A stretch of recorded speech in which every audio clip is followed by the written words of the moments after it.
Hello, I'm Geoff Buys Cars. I've recently reached a milestone where I've got 1,000 YouTube subscribers and I've just bought this car. Two things which are making me feel quite ambassadorial.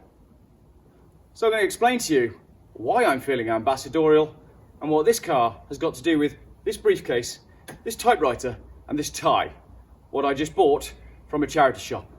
Because prior to getting 1,000 YouTube subscribers, I didn't own a tie, and now I do.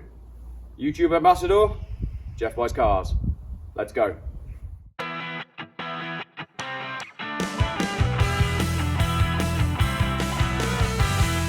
Now, my 1992 Citroen XM Estate is a 2-litre petrol 5-speed manual, and it's got a very interesting story. So, why am I dressed like an ambassador? I don't know what ambassadors dress like, but I would imagine that they wear ties and have typewriters in their cars and have briefcases. So, I've got my briefcase and I've got my typewriter. Now, sit down, this is going to be a long one. This car was first registered in 1993 on the 21st of January. There's a preparation for the road stamp from Citroen Berkeley Square. Now, interestingly, it was registered on ambassadorial number plates, so it was never officially registered for the road until 1999. There's not a great deal of history for that period. I've got 1993, a stamp from Citroen Battersea. 1994, I've got a service at 10,000 miles, but no stamp. 18,000 miles in 1995, I've got another service, but no stamp. And it's not until 2015 when the trail actually picks up. But if you dig back through the ownership history of the car, from new until 1999, it was owned by the International Sugar Organization, which is very interesting.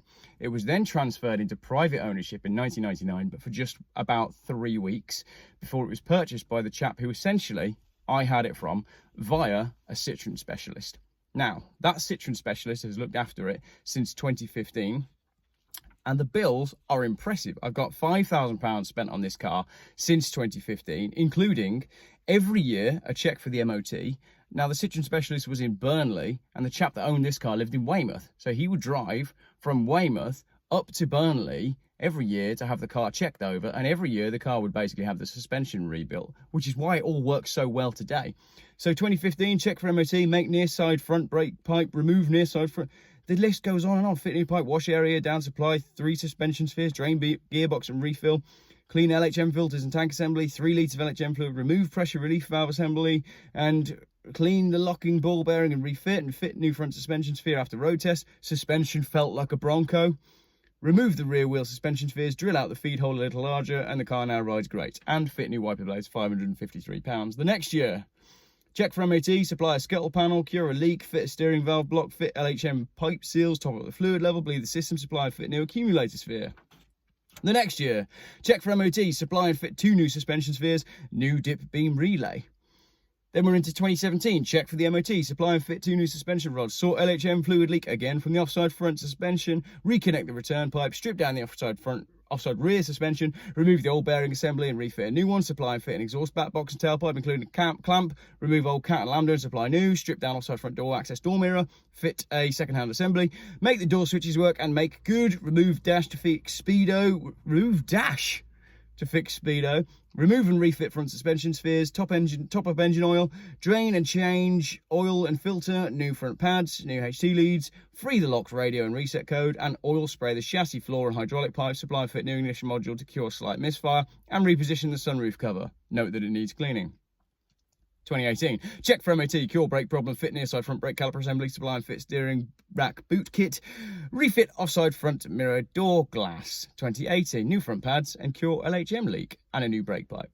And then 2019, check for the MOT, new tyres, repair offside front suspension, check headlamp connection, remove and refit the gearbox to assess the clutch, supply and fit new clutch in 2019, make new hydraulic make a new hydraulic pipe, supply and fit new cam belts and water pump kit. 2019, at 107,000 miles, 110,000 now, and supply and fit a new hydraulic pump belt, wax all the chassis floor and subframes.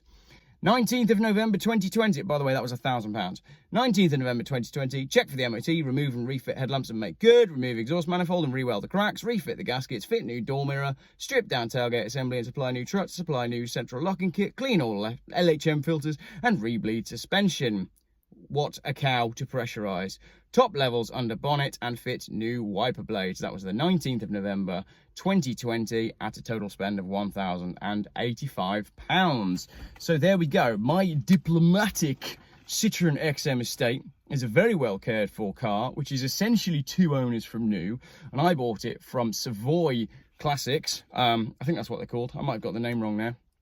Anyway, Malcolm at Savoy is basically a legend, and you could tell from the paperwork that he really cares for this car, and he really cared for the owner. So he popped it up on his website, it went on Facebook, I was the first one there with a deposit, I bought the car, and now it's looking for a good new home, a long-term keeper. So if you are in the market for an ex-ambassadorial, fine French estate car, I've got just the one for you, and the suspension goes up and down.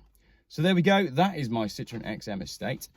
Quick Google, there are photos of it on Google as well, so someone's obviously found it, and that's on Flickr. It's had 1,700 views, taken in April 2017, looking pretty much exactly as it does now. And on the floor, I've also got in there the Citroen maintenance book, I've got the Citroen radio guide, I've got the alarm system book, I've got the owner's handbook, I've got a plethora of V5s and paperwork, and I've also got all of the documents from Malcolm, and I've got that all-important MOT when it was originally on diplomatic plates. So, a very interesting car with a very interesting story, and not something that I've really seen before. I've come across a few things in my time, but I've never come across an ex-ambassadorial car. So there we go. Thank you very much for watching.